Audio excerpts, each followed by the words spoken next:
What's going on? Good morning, everybody. We are in Augusta today. Gonna be here for a few weeks, and we're gonna take you guys along with us again on some of these roof inspections and stuff.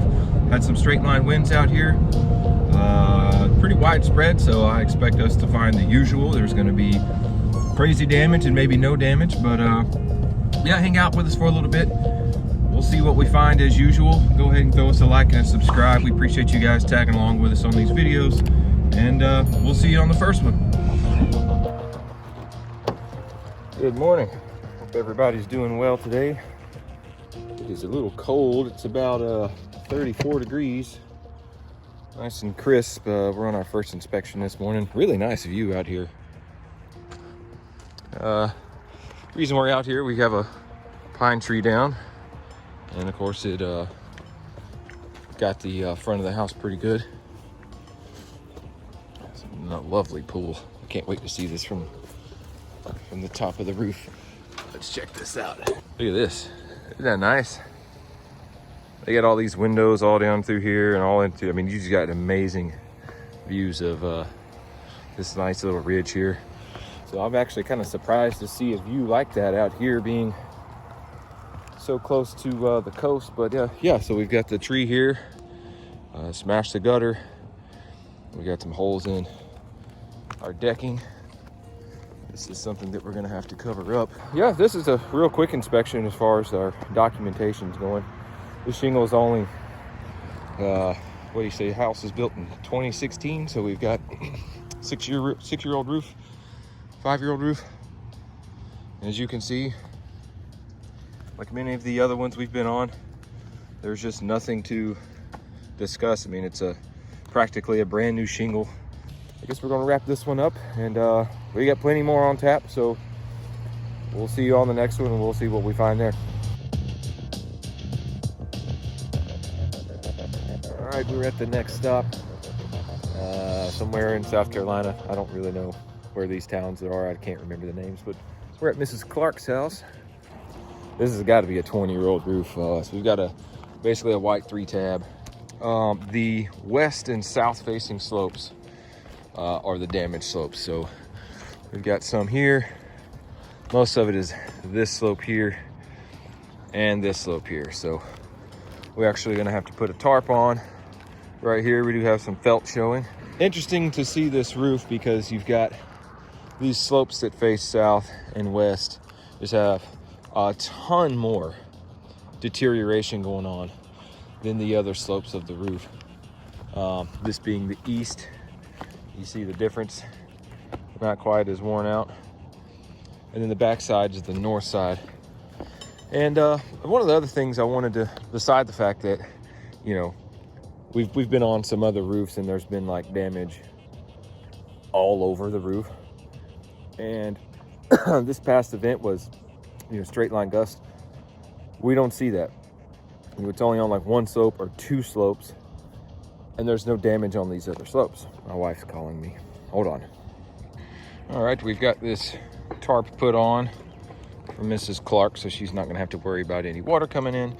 One more thing I wanted to note, some of these slopes that don't have any wind damage, and they're not quite as deteriorated as, you know, these other slopes. I noticed that on this hip, there's I don't know what this is.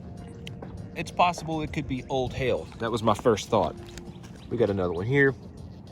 We got another one there. We got another one here. We got another one there. As I started looking around, and let me just stand here and be still. You know, you can kind of see some random patterns here of, you know, maybe that's old hail. I don't know. It could be. On the one hand, you do have some what looks like impacted granules, but then it also looks kind of like a blister. So one of the things you do is just find one that's kind of in the middle of the shingle. Say this guy, unseal that, and then just feel up under it to see if you feel like a bump. And I don't on this one. There's actually a hole in it. But that's not from the hail damage. That's just a hole because it's just deteriorating. It's a 20-year-old roof. So we can look here. If this were hail. Do we feel a bump under it? Nope. You can see, look at that. You know, if it's hail damage, you're gonna have a mark there. Or not a mark, I'm sorry. There's gonna be like a bump on the bottom of the shingle. You will definitely feel it. And we would have better collateral to this turbine or whirlybird. We do have maybe some hail here. Some of this looks kind of mechanical, but you know, if we have random stuff like this everywhere and it were real hail, we would probably have more stuff to that. Anyways, we're done here. We're gonna head on to the next one. I think we're back over the Georgia line and see what we find there.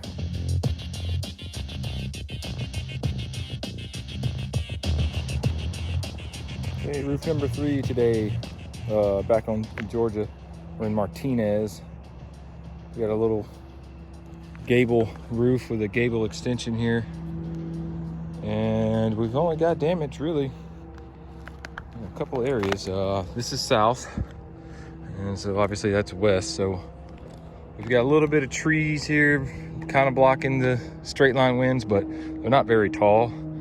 And so anyways, we got some wind blew this tab up. We've got a crease there. And on the edge of this dormer here, we've got a couple of missing and creased. Not too many, only about 5 shingles.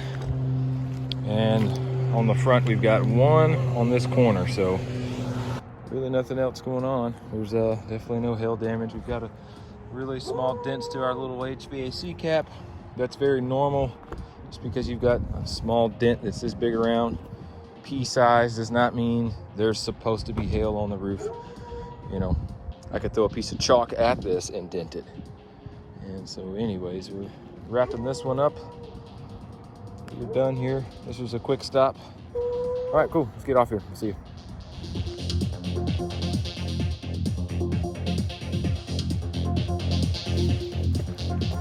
What's going on? Another day, another rough. This one here, we're gonna be here a minute. Just pulling up, my eyes immediately lit up because I see some felt showing. That means we got some missing shingles, and we're gonna be doing some tarping. So I've already got a couple tarps up on the roof, roll of sin felt. See what we see up here, because if it's on the front, it looks like it's gonna be all over the back. Visibly, entire shingles are gone. We got some felt showing there. That's gonna have to get covered up. Missing stuff here gonna have to be covered up. That's got to get covered up. Look at that. Shoo-wee. Man, that's some damage right there. Some of this looks like, I don't know, that right there looks like a very poorly done repair. But it must have had a tornado or something come through, because there's missing shingles on everybody's roof in here. And this is gonna be quite the tarp job here. I'm gonna be here at least 30 minutes just to do that. So, man, this is definitely something that you wanna cover up though, if you have the ability to do so. Because you've got felt paper here, but you can see, for whatever reason, that's cut. That's cut there. There ain't no telling what's going on here. Some of this is probably legit. Some of it might not be. But missing shingles. So we're gonna have to call up all this wind, and you got some areas here that are 1000% letting water in, whether or not the homeowner knows it. So we're gonna have to get them all squared away with that, and we'll catch you guys in a few once we've got everything all sealed up. That kicked my butt. That was like an hour. It took me almost an hour to get this thing tarped up. Had to get creative and get some, these are some 12 by 18 tarps. I was able to kind of overlay these huge patches that were gone. But then you had some areas on the ridge that were damaged. There's some felt showing there. So actually you can see I did the big tarp first, this big tarp. Then I came back with some sin felt. And then I was like, you know what? I'm just gonna have to use the other big tarp. So it looks kind of tacky in my opinion. But the only thing that matters is that this thing doesn't leak, really. Just a quick note for anybody that it's like an inspector or some kind of person that's going to be putting tarps on a roof. never tarp more than you have to. If we didn't have any damage on this front slope here, we could get away with overlapping over the ridge. We'd actually have to, proper procedure would be to come and tuck it up under this row of shingles, you know, unseal these tabs and make sure that everything is over, it's layered and the tarp is underneath the shingles. Otherwise, you know, some of these guys that'll go and take some batten strips and they think somehow the batten strip is going to seal the perimeter of the tarp. That's bogus. So yeah, and sometimes you can actually get away too with coming to the ridge but not onto the field, this front slope here. You could just stay here and then it would be okay, because if for some reason this slope didn't get replaced, this did, you would just be able to remove the ridge shingles, which are going to be removed anyway, so on and so forth. But yeah, we're done. That's about 700 square feet of tarp. So we are out of here and on our way to the next one. Probably stop and get some grub. Thanks for hanging out with us on this one. Hope y'all enjoyed that. We'll catch you in a minute. Okay, thank you for waiting. Can I take your order, please? I need a number 11, please, with sweet tea. Number 11? Yep. What's your side order? What kind of drink? Fries, please, and sweet tea. Fries and a tea? Yes, ma'am. You want it small, medium, or large? Medium's fine. And can I get some hot sauce with the fries? You said medium? Yeah. And you said some hot sauce? Please. Okay, that's a spicy chicken sandwich, fries, medium sweet tea, and some hot sauce. Your total's gonna be $8.31. Drive to the window for me, please. Thank you. You're welcome.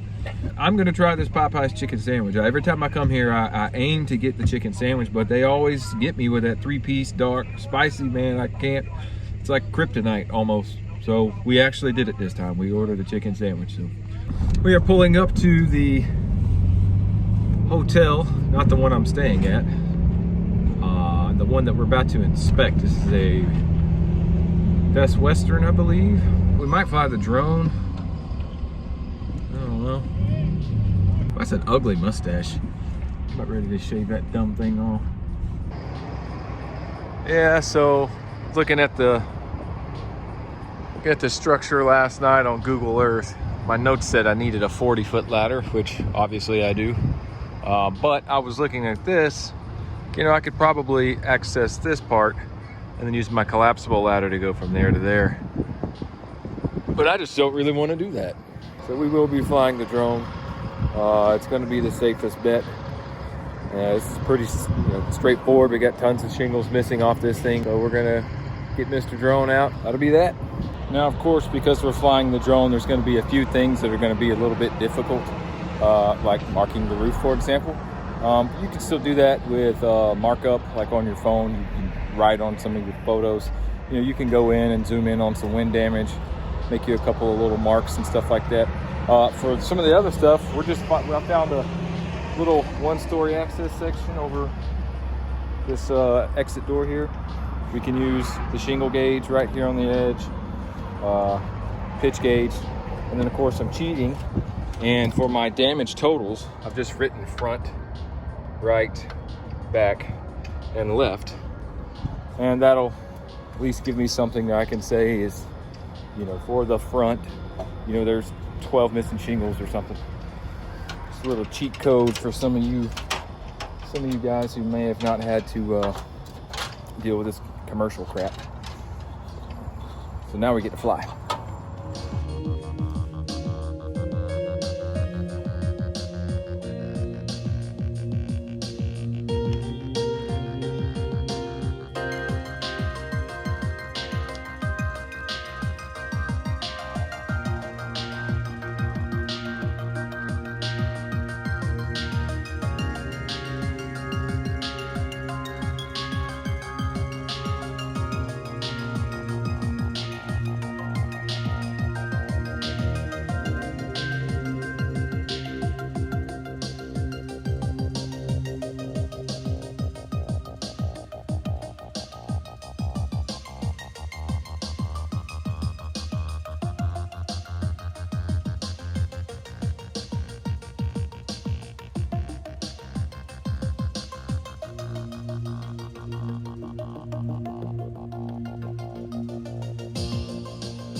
Okay, I had to stop and check this out.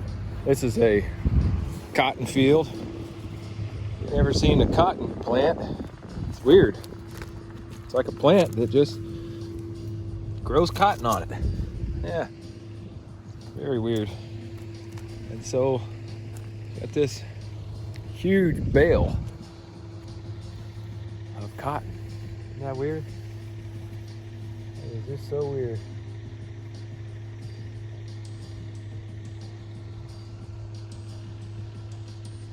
I don't know how they get all the sticks and the junk out of it. I've never seen that up close. I've seen the cotton fields before, but not a...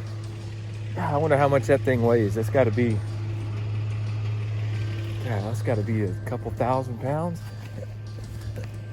Nah, maybe not 1,000, but it's heavy. Back to work.